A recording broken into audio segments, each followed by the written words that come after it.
Buenos días, amigos. De nuevo estamos en Caixo TV con nuestro programa literario y en este caso para hablar por algo que podemos definir como el relato breve rioplatense. Si estamos así en esta guisa de veraniega es porque realmente estamos en lo que podríamos decir el enero de Buenos Aires, que equivale más o menos, según ustedes saben mejor que yo, pues a nuestro julio actual. Y hace un poco de calor y aquí estamos, queremos estar con la frescura suficiente como para poder hablar con tranquilidad. Bien, en este caso no nos acompaña Jorge González Aranguren, que es contertulio nuestro habitual y que por una pequeña indisposición momentánea pues no ha podido venir. Pero tenemos con nosotros a Luis Alfaro, que también estuvo anteriormente en la emisión que dedicamos al relato breve en general, pero tratamos de ir aterrizando hacia la concreción de los autores y en este caso pues como en nuestro siglo ha tenido un gran predicamento, podemos decir, y desde luego en el ámbito de la lengua hispana, los autores que estaban alrededor del Río de la Plata, pues vamos a empezar con ellos. Esto no quiere decir que vayamos a abandonar ni el tema como tal y ni vamos a abandonar América, porque precisamente iremos haciendo en futuras emisiones, haremos un repaso de lo que es este género literario en algo que para nosotros es muy importante, que es esa literatura de, como llamamos, del otro lado del Atlántico. La candente mañana de febrero en que Beatriz Viterbo murió, después de una imperiosa agonía que no se rebajó un solo instante ni al sentimentalismo ni al miedo, noté que las carteleras de fierro de la Plaza Constitución habían renovado no sé qué aviso de cigarrillos rubios. El hecho me dolió, pues comprendí que el incesante y vasto universo ya se apartaba de ella y que ese cambio era el primero de una serie infinita. Cambiará el universo, pero yo no, pensé con melancólica vanidad. Bien, este primer párrafo del cuento El Aleph de Jorge Luis Borges pues nos lleva a unas consideraciones que tienen que ver precisamente con algo muy hondo en el propio escritor. Y no digo solo en Borges, sino en general en todos los escritores, que son proclives a añadir en su expresión literaria pues la sabiduría mayor o menor que tiene y que la lectura ha infundido a cada cual con dos finalidades: mantener, perpetuar el vínculo de la literatura con el saber en general, con la sabiduría, y dar a cada escritor la tarea altruista o interesada incluso desde el punto de vista más profundo de incrementar el conocimiento al que todos aspiramos. Creo que esto es una de las cuestiones que se denotan inmediatamente, yo creo que una y otra vez, en Jorge Luis Borges, por lo menos muy habitualmente. Y quiero añadir a ello algo que él, en el último párrafo del epílogo que dedica a su libro El Hacedor, dice y que retrata, y en este caso muy claramente, en general al escritor. Un hombre se propone la tarea de dibujar el mundo. A lo largo de los años, puebla un espacio con imágenes de provincias, de reinos, de montañas, de bahías, de naves, de islas, de peces, de habitaciones, de instrumentos, de astros, de caballos y de personas. Poco antes de morir, descubre que ese paciente laberinto de líneas traza la imagen de su cara. Creo que está bastante claramente expresado qué quiere decir esto.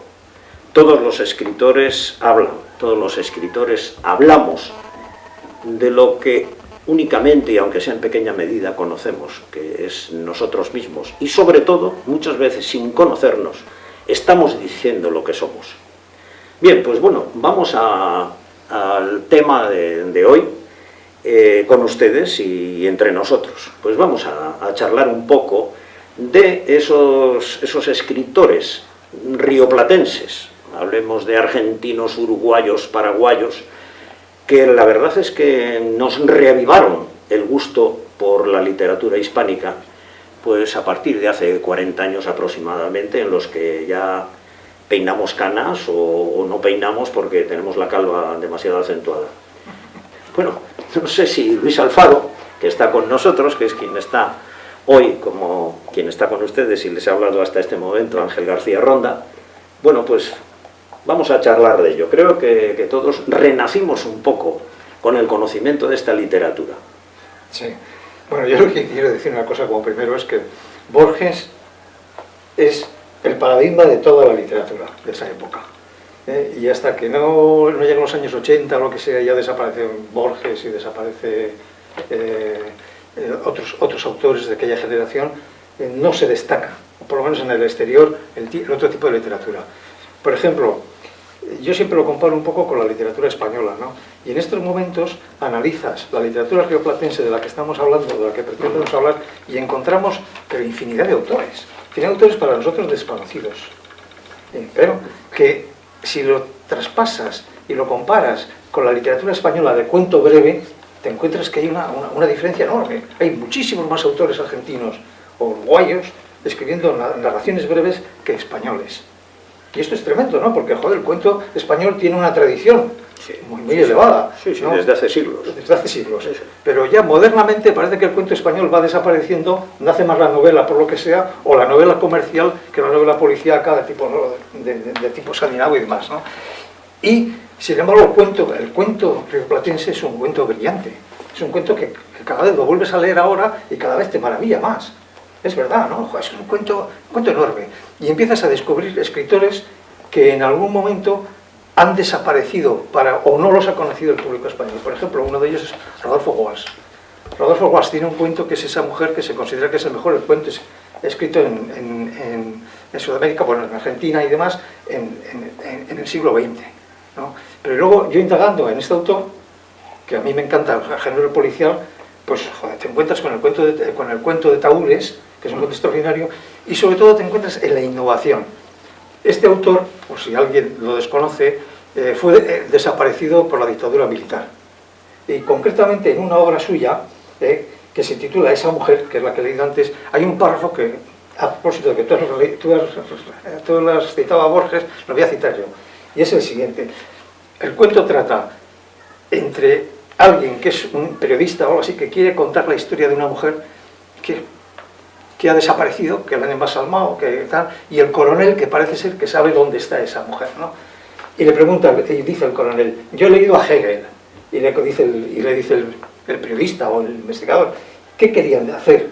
Y él dice, el coronel dice, fondearla en el río, tirarla de un avión, quemarla y arrojar los restos por el inodoro, diluirla en ácido. ¿Cuánta basura tiene que oír uno? Este país está cubierto de basura. Uno no sabe de dónde sale tanta basura, pero estamos todos hasta el cogote. Así que con estas cosas no es extraño que en el año 1977 lo desaparecieran, a pesar de ser un escritor extraordinario. Y luego, por las circunstancias que sean, no ha sido divulgado, siendo un cuento como el que tiene. Bueno, sí, se le conoce, pero indudablemente menos que otros. Menos que otros. Lo que pasa es que hay escritores que por su propia naturaleza, me parece a mí, que no prenden tanto y sin embargo tienen logros que a lo mejor aislados y que son enormes y a veces son mayores que los de otros, pero por la razón que sea, porque hay muchas razones. Yo creo que ahí no ha sido una razón tanto política para que él desapareciera, sí, pero para que desapareciera o no se considerara suficientemente su literatura, es decir, los editores, porque en definitiva pues es un poco que alguien que ha desaparecido, que no está muy divulgado, pero decir, este es muy bueno, ¿por qué no editamos un libro con sus...?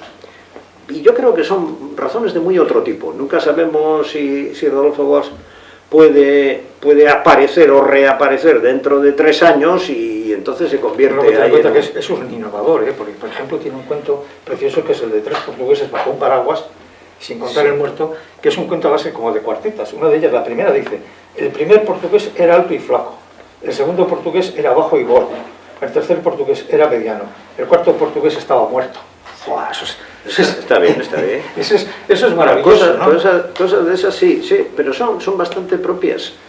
Tú has nombrado antes del cuento policíaco, ¿no? Esto se ve en autores norteamericanos, que yo recuerde, y los más señeros, ¿no? Ross MacDonald o Raymond Chandler, realmente les ves cosas así, muy impactantes, ¿no?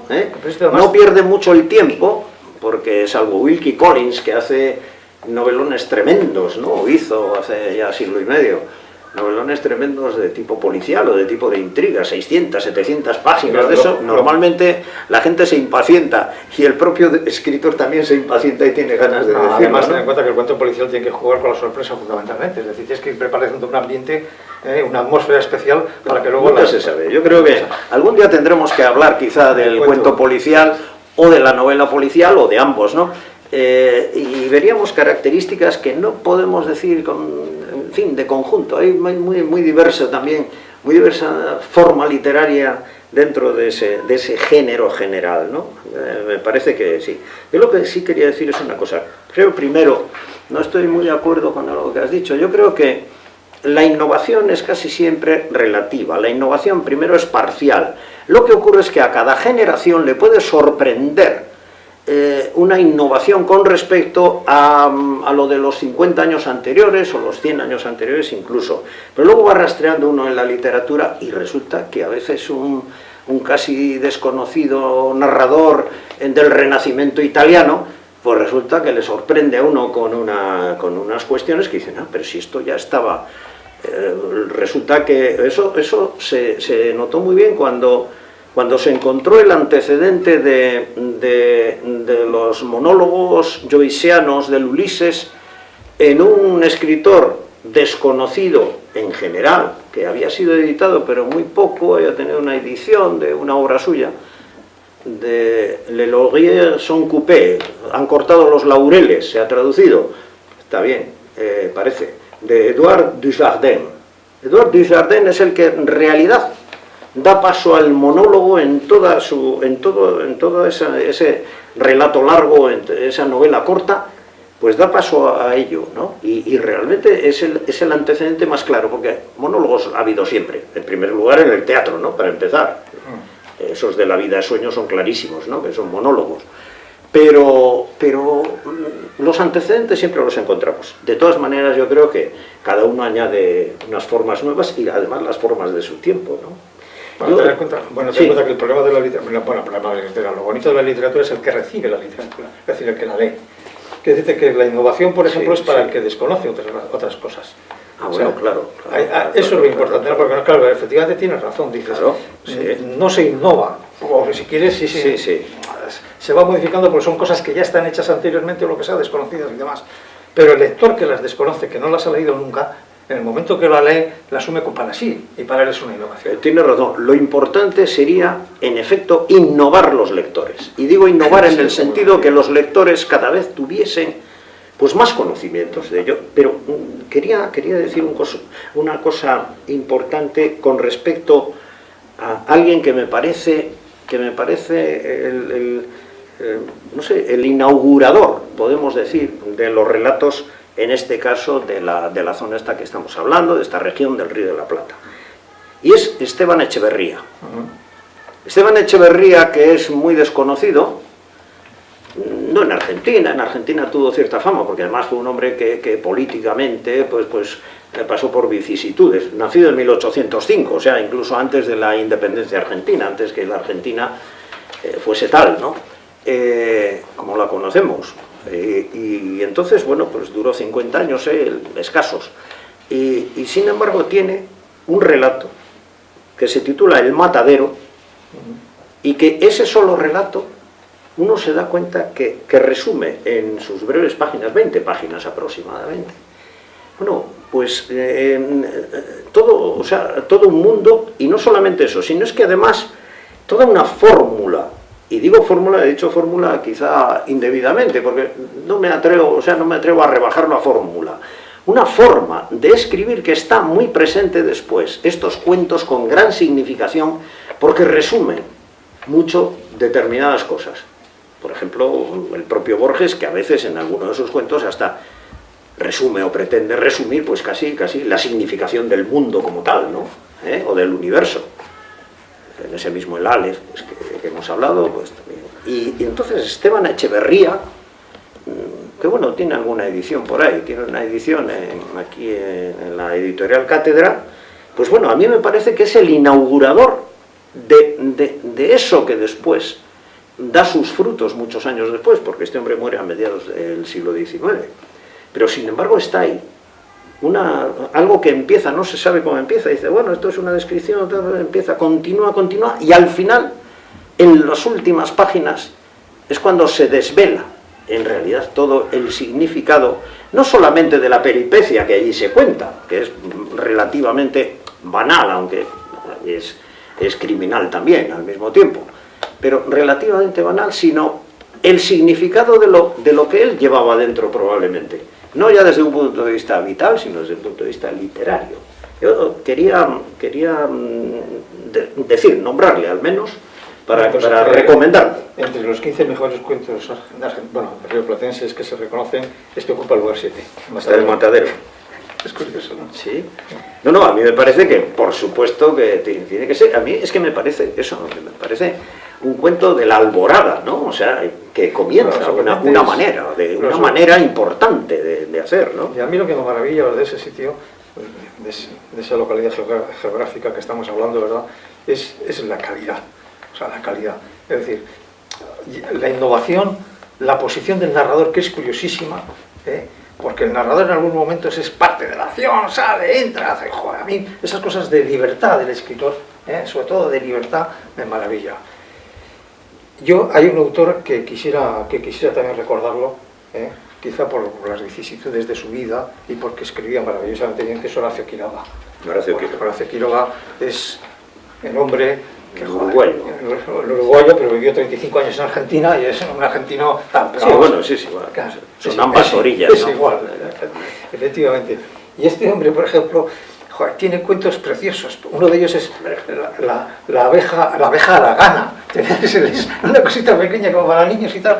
Y dices, pero qué bonito, qué maravilla, qué diálogos entre la serpiente y la abeja, y entre las abejas y las abejas y tal. Y te quedas maravillado. Y luego, fundamentalmente, tiene bueno, ya este se suicidó con cianuro, porque tenía un cáncer de próstata en el año 37, ¿no? Y luego tiene un cuento que es el de la deriva, a la deriva. Es un cuento que es una persona que le pica una serpiente, le muerde una serpiente, sí. Y el hombre es su lucha contra sí mismo, con el sobrevivir, que coge la canoa, se lanza al río, va buscando... es maravilloso. Pero luego tiene otro cuento, que es menos famoso que él, que es El regreso, creo que se titula, que es como el antecedente de lo que le va a pasar a él en cuanto se suicida. Él se va a Buenos Aires para el tratamiento, cuando la avisa no sé qué, se suicida con cianuro. Pero antes nos ha dejado un cuento, que es El regreso. Y el regreso es el hombre que se va despidiendo de las cosas, que va mirando las cosas y demás y tal, ¿no? Y es un cuento que termina de la forma más maravillosa, porque realmente es una narración colegial, de los colegios, esto no sé qué, esto no se manda y tal. Y al final, cuando regresa a su paraíso soñado, ¿no?, a su misión soñada y tal, se encuentra, parece que era un viejo carpintero, el amigo, y le dice, ¿cuánto tiempo te llevamos esperando? Como diciendo, joder, yo ya me he muerto antes que tú, y aquí te estoy esperando y tardas en llegar. Eso es precioso. Sí, claro, yo creo que es que hay aspectos que son ahí en esta región literaria que estamos tratando, que tiene conexión ambas cosas, digamos, la relación con los demás, lo social, podemos decir, y lo existencial. Entonces yo creo que lo existencial ha contado mucho en todo esto. Entonces es algo que cuando esto llega aquí, quiero decir, aquí, Europa, España, pues se trataban las cosas de manera mucho más, sobre todo mirando los aspectos, digamos, de lo social y de los compromisos en ese terreno. Claro, olvidando un poco eso otro que había quedado, parecía, para los franceses, ¿no? Esa gente más o menos frívola, ¿no?, que se ocupa de la existencia, nada menos, ¿verdad? O sea, nada menos. Y entonces ellos, sin embargo, tienen las dos cosas. Probablemente la historia profunda de esos países que, bueno, pues que en un momento determinado cambian cambian a lo largo de mucho tiempo, todavía no han cambiado, yo creo, realmente por desgracia, ¿no? Para ellos tampoco han cambiado totalmente, porque yo creo que las sociedades tardan siglos en cambiar, ¿no? Entonces, sin embargo, sí han tenido muchísimas vicisitudes, ¿no? O sea, todas las formas de guerra, de problemas internos, de problemas con los demás, de problemas hasta con el mundo, pues los han tenido. Y entonces todo eso revuelve mucho las conciencias, las cabezas y todo, y eso hace que quienes están atentos a ello, incluso de manera subconsciente, pues resulta que acaban en grandes escritores, naturalmente. A mí me parece que ha sido una región y en unas épocas pues muy fecundas en ese terreno. Yo creo que se puede hablar de muchos, desde luego hemos dicho a Borges, porque Borges yo creo que es incontestable por no sé cuántos siglos, creo que por muchos, creo que está ahí, está en ese Olimpo. En ese Olimpo donde están pues unos cuantos, una docena de escritores en el mundo, y la verdad es que uno de los escritores del siglo XX, a mi juicio, es Jorge Luis Borges.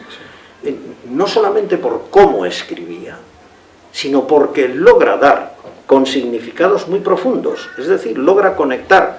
Y al principio, leyendo esas cosas, tras mi breve lectura del Aleph, pues bueno, es porque esas cosas son importantísimas, es decir, que tenga significación lo que se escribe, ¿no?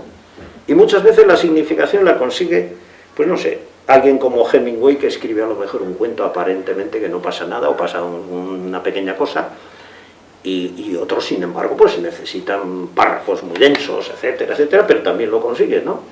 Yo creo que en eso está la riqueza de la literatura. Y quisiera también referirme a Roberto Arlt. Roberto Arlt, que para mí es un poco, pero es como si fuera lo que has dicho de Horacio Quiroga, en la orilla más campestre, digamos, del Río de la Plata, y Roberto Arlt en la orilla absolutamente ciudadana, ¿no? Que yo creo que tiene una enorme importancia, y otros muchos. Tiene una obra que es El Jorobadito. El Jorobadito, unos cuentos del Jorobadito que son... que tiene un final sí, y bueno, y yo que sé, Antonio Di Benedetto, que a mí me parece un escritor de primera línea también, y Bioy Casares.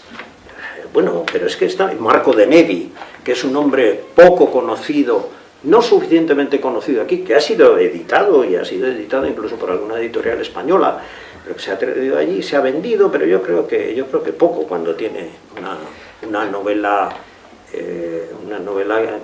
Rosaura a las 10, que yo creo que es modélica en algunos aspectos, y luego una serie de cuentos que son de una gran importancia, no sé. Antes de que se me olvide, quiero decir una pequeña cosa, y es que leyendo la literatura de la que estamos hablando, te encuentras muchas veces con explicaciones a palabras que tienes en el castellano viejo y es que la desconoces. O si no en el castellano viejo, en el castellano popular, de los pueblos de Castilla, por ejemplo, que es lo que conozco yo. Fíjate, un caso porque se mantuvo allí, se mantuvo en quienes lo habían llevado a América, y sin embargo aquí se perdió por otras influencias, y allí se ha mantenido. Por ejemplo, hay una palabra que a mí me encanta, que es la palabra cusquejo.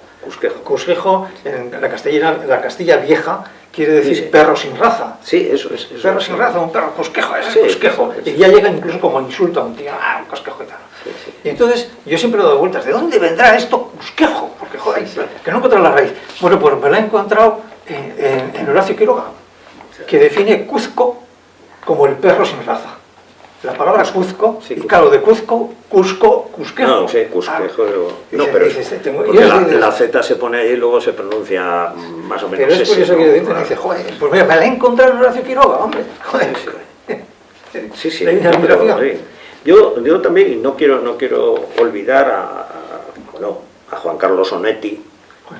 Su hermano también era bueno, pero Juan Carlos es espléndido, ¿no? Juan Carlos Onetti, que tiene unos cuentos pues modélicos también, ¿no? Pero de una profundidad que claro, uno tiene que escudriñar. A Onetti hay que leerle 2 veces, porque es como determinados paisajes, que no basta con mirarlos una vez, dice, qué bonito y tal. No te das cuenta de ellos, ¿no? O sea, realmente hay que volver, ¿no? Y a un autor que se ha ido conociendo últimamente un poco, y es Felisberto Hernández. otro uruguayo, y quiero recordar a alguien que estaría más cerca, en algunos casos de Horacio Quiroga, a un paraguayo que es Augusto Rabastos.